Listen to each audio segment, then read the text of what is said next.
So far we have our crabs moving, but our animation's not all that interesting yet. So in the last video I mentioned the 12 principles of animation and how they can help us spice up in animation. So let's go ahead and apply one of my favorite of those 12 principles, which is the principle of squash and stretch, and we can apply that to this character. Now in other animation apps, like say After Effects, you would think of doing some squash and stretch by going in and animating like the scale and the Y and creating some kind of squash and stretch effect. But in Cinema 4D, there is actually a dedicated deformer that applies this squash and stretch effect procedurally. So what I'm going to do, I'm going to select my crab character here, go into the deformers menu, and here is our squash and stretch deformer. So I'm just going to go ahead and with that crab character null selected, I'm going to hold the shift key down and release my mouse, and that will add that squash and stretch deformer as a child of that crab character here.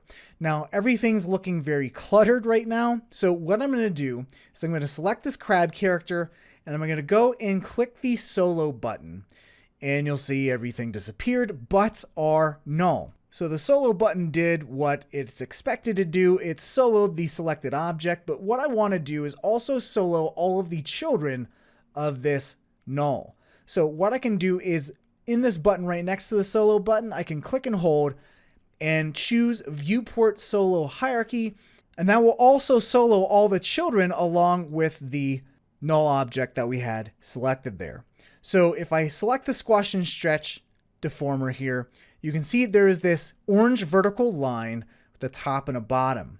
And if I go to the object tab, you can see we have this top, which is controlling that top of that vertical line. And then I have the bottom, which is controlling the bottom of that vertical line. And then what's going to create the actual squash and stretch effect is this factor here. So if I go below 100%, we're squashing. If I go above 100%, we are stretching. So you can imagine all we need to do to add squash and stretch is to keyframe this factor value right here. Now the only problem is I don't want to squash and stretch from the middle. I actually want to squash and stretch from the bottom of our character. So what I'm going to do is I'm going to right click on this right arrow to reset this to the default value, which is 100%. And what I'm going to do is bring this bottom value and move it all the way to 0 centimeters. Now the bottom is actually at the axis center of this squash and stretch. So what I can do now is move this down, and let's bring up our 4-up view. And you can see that, okay, this is centered, and we'll just move this to the bottom of like the base of our feet right here. And then for the top, let's make sure that this top line is about right here to encompass the top of those eyebrows. So now we have the entirety of our crab character within this vertical line. And now if I maximize my perspective view, I can click and drag on this factor, and we have this happy squash and stretchy crab character that's squashing at the base of the character. So what we can do now, let's reset this factor back to 100%, and let's just open up our timeline by either clicking this button here or hitting Shift F3, and this will bring up our sheet of dopeness. And what I want to do is have a little bit of anticipation of storing of energy before our crab pops up, stretches, and reaches his claw up. So what I'm going to do is right at frame 12, let's set our initial keyframe. So we'll keyframe that factor. That will then add the squash and stretch object to our dope sheet here. Let me just move this menu over so we can see these words. And I'm just going to twirl down this factor here as well. And there is our keyframe that we just set. Now let's move a few frames down to say, let's go about frame 17, because we want to have a little bit of this storing of energy. So let's bring the factor down to, let's say 96. So we're getting a little bit of this squash. So we're storing that energy before we want the crab to pop up and bend its arm upwards. So we're storing the energy at frame 17. And then at frame, let's say 21, right at the max of where this arm's bent, I'm going to go up and let's do a factor of 103 and set a keyframe. And then at frame, let's do 24. We'll bring this back to 100% and in effect, removing that squash and stretch effect. So if we just kind of scrub here you can see that we are storing energy, and then as the claw raises, we're going up and stretching a little bit. So I'm going to hit F8 to play this animation. You can see that in real time.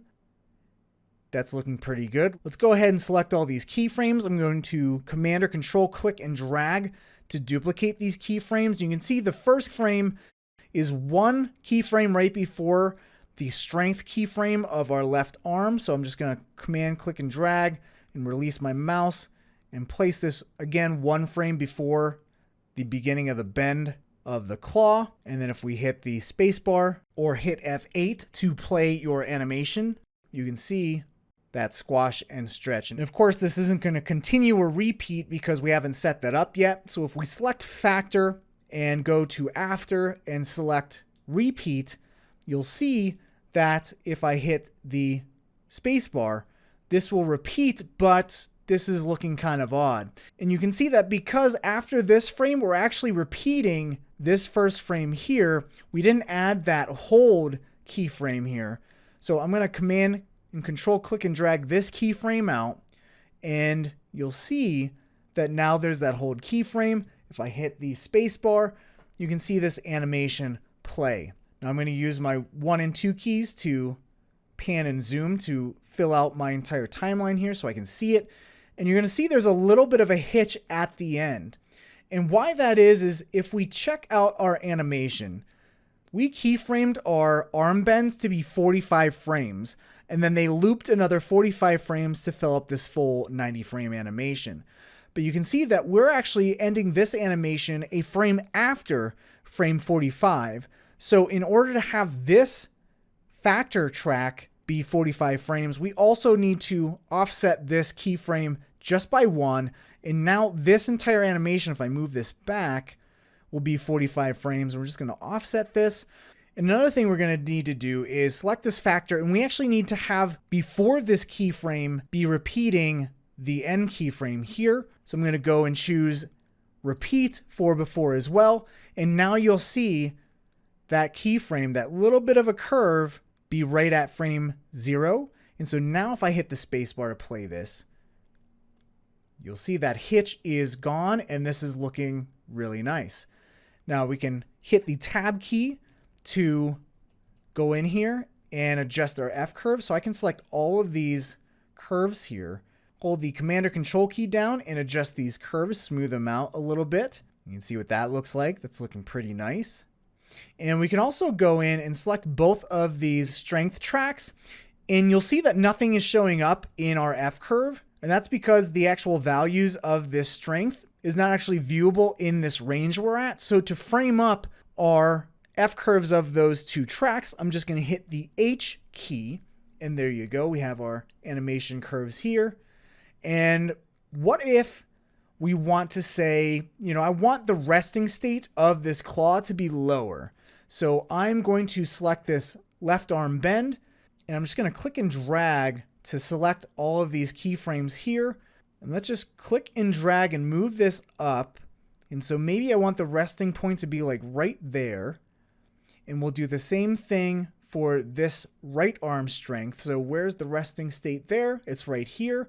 So all I need to do is move this up. Something like that. And now you can see that arm animation's a lot more noticeable. But this arm is a little bit resting a little bit too high. So this is about -38. Let's go to our right arm. And this is the resting state here.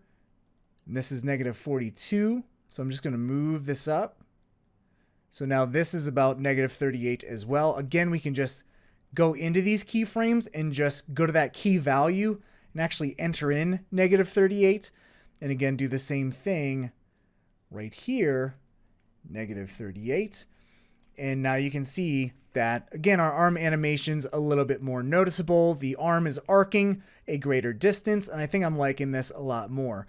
But all that's to say is we can at any time, edit all these keyframes here, select them all, adjust these curves, hold the Control key down to maintain that Bezier angle. Maybe adjust these curves, smooth those out a little bit, smooth these out, and then hold the shift key down, select these curves, and smooth those out a little bit as well. Let's hit the space bar and see what this looks like. This is looking really, really nice. And again, you could spend forever really tweaking the curves, get into a tweak hole, but I'm not going to do that. But this is looking a lot better. You can see if I toggle off and turn off the squash and stretch, now I can either do that by turning the squash and stretch effect off here and clicking that checkbox and changing it to an X, or I can use these solo or hide features in the timeline. So if I click the S, this is only going to solo the squash and stretch effect, so you can see only the squash and stretch animation happening. Or if I turn off the eyes, poke the eyes, you can see that's actually going to turn off that squash and stretch animation track, and now you're only seeing the left and right arm bends. Now I can turn off the left arm bend, and now we're only seeing the right arm animation. I can turn on the squash and stretch, and you can see only the squash and stretch and the right arm. So this is a great way to just isolate or solo different animation tracks to see exactly what those animation tracks are doing. So pretty flexible way to animate there and really dial in your animation. Now I think one more thing I want to do is add some follow through and overlapping animation to the eyeballs. Okay, they're very static. Maybe we want them to feel a little bit more floppy. So what I'm going to do is let's pause this animation and let's click on the left eye base here. Go over to our object manager, hit S, there's our left eye base, and let's go and let's add a bend deformer. And with that left eye base selected, I'm going to hold the shift key down, release my mouse, and that will make this bend deformer a child of that left eye base. But if I bend this, you can see that's only going to bend the cylinder that this bend deformer is a child of. If I want this bend deformer to bend all of these objects, I'm going to move this out from underneath of the left eye base and just move this right to the top of this object stack. And you can see that as long as this is underneath a child of this left eye group and then the same level of hierarchy as all these other objects, if I bend this now, it's going to bend all of those eye objects. So looking good. So what I'm going to do, I'm going to dial in the animation of just this eye. And then once that's done, I can go and just replicate this on the right eye. So what I'm again going to do is make sure I name this bend deformer. So I'm going to double click on it and name this left eye bend. And then let's go and for a little bit of follow through and overlapping animation, we will have maybe at frame 16 is where we'll start this animation. So we'll go set a keyframe for strength. And then let's go down to like frame 20. And this is where the body is moving up. So this is where the eye would kind of flop downwards. And let's actually check on keep length there so we're not getting any distortion going on. So let's add the strength, very low amount, maybe 6 degrees, and set a keyframe there. And let's twirl down this left eye bend. Let's select strength. And let's just tab out just to go back to our dope sheet here. And I'll twirl down to see this left eye bend strength here. So you can see how important it is to name your bend deformers because we have multiple bend deformers in here. If we just named them bend, you would just see bend and then strength and then bend and then strength. You'd be like, what is this bend doing? So very important to name your deformers and things that you're animating. And now we have this bend. So it's lowering, coming back up. And then at frame, say 23, this is where the bend will kind of snap back. So we'll select the bend deformer and let's maybe make this about -3 degrees. So we kind of snap. And then at frame 27, let's bring the strength back to 0 and set another keyframe. So we have this as it's going up. This would almost act like an antenna. Gravity is going to be affecting it. It's going to bend downwards. And then as this pops up, the antenna or the eyeball is going to flip in and then settle back like that. So let's just hit the space bar. And that's looking really nice, actually. You can just see how much character that adds, and you can just feel that eye has that little floppy kind of nature to it now. We can get a sense of the rigidity or lack thereof of this squishy crab character. And so that's looking nice. Let's go ahead and, so we made our first keyframe. Let's see. Here's our arm bend keyframe, and 1, 2, 3 keyframes after that is when we started animating the eye bend. So I'm going to select all these keyframes, and then at this keyframe right here, I'm just going to go 1, 2, 3. So frame 38, we'll command click and drag, and we'll move this down. Let's make sure this is right. So this is our frame 1, 2, 3. Yep, frame 38 right there. And again, we're going to need to command or control click and drag to extend this hold frame here, because we also want to go and use that repeat. So we'll repeat there.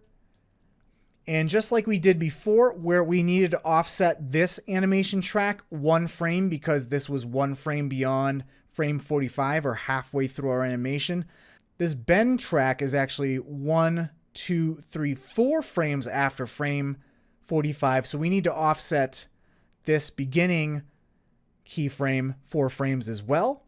And again, we'll need to take into account this repeat before as well, because we have this little curve there. And then if we hit the spacebar or F8 key to play, you will see that we have this nice floppy eye animation looking really nice. And again, we can go select that strength track, hit tab to go onto F curve, and hold the controller command key down, smooth out these curves a little bit, and you can see what we got. That's looking really nice. And to pause this, I can either hit the pause button or hit F8 to stop that playback. And with this left eye bend selected, I'm going to command control click and drag and move this and copy this into the right eye group. So you can see there's that left eye bend. Let's rename this to right eye bend. And then what we can do to make this really easy on ourselves is make this a child of the right eye base for just a second, hit fit to parent, and that's going to flip and fit to this cylinder. And then if I just move this outside from being a child of that right eye cylinder base, you can see that if I hit play now, hit F8, we now have our bend deformer flip to the other side. And that's because when we mirrored our eyes, we also mirrored and flipped the axes. So you can see that we didn't actually have to rotate that bend at all. It just automatically rotated for us. And now we have this really nice follow through and overlapping animation that we added to the eyes.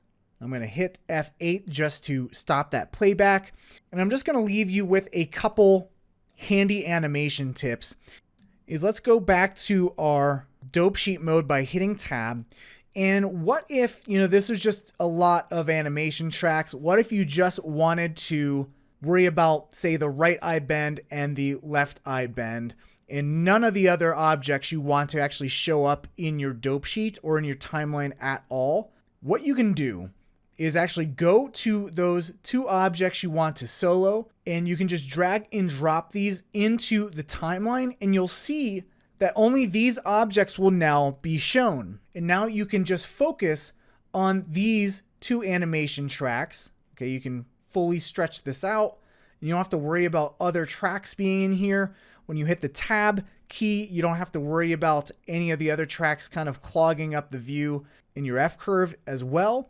And what you can do is actually store this timeline view, okay? And to do that, what you're gonna do is create a bookmark. So a bookmark is gonna store the current timeline view you have. So the timeline view of just these 2 bend deformers. So I'm gonna go to bookmarks and add bookmark, okay? And then you'll see that there's this bookmark 0. Now, if we wanted to actually edit the name of this bookmark, we can go to manage bookmarks, double click on this bookmark here, and this just can be eye bend, okay? And we'll close out. Now to go back to where we were before, we can go to default bookmark, and that will bring all of our objects back again. But what if we wanted to say, just add the squash and stretch? Now, when I select the squash and stretch, here's another tip for you. It's not actually going to select the squash and stretch in our viewport, and that can kind of be a pain. Like, I want to select the squash and stretch and also select it in the object manager at the same time. To enable that functionality, what we're going to do is we are going to go to View, Link, and uncheck this one directional selection linking. And once we do that, I can select this squash and stretch object, not the factor, but the object in the timeline, and it will then select this object in my object manager as well, so I can easily see it. And here I can click and drag this squash and stretch into the timeline, so only the squash and stretch will be in my timeline. And I can say, okay, create a bookmark out of this. So we'll add bookmark, manage bookmark, and this will be S and S. And so now we can quickly choose the eye bend view if we want to edit the eye bend deformers. We can go to S and S if we want to just edit and have our squash and stretch deformer be visible in our timeline. So bookmarks are very handy. And again, if at any time you want to go back and see all of your animation tracks, just go to default bookmark and there you go. Now, sometimes you might see a lot more objects in your timeline than you want. If that's the case, go to Filter and choose Animated Only. If you don't have Animated Only on, you will see your lights. You'll see basically everything in your project listed here, if they're animated or not. So just make sure you go to Filter, Animated Only, and that will show you only the objects that have keyframes on it in your timeline. So there you have it. It's very easy to add principles of animation like squash and stretch, follow through, overlapping animation, anticipation with simply deformers procedurally inside of Cinema 4D.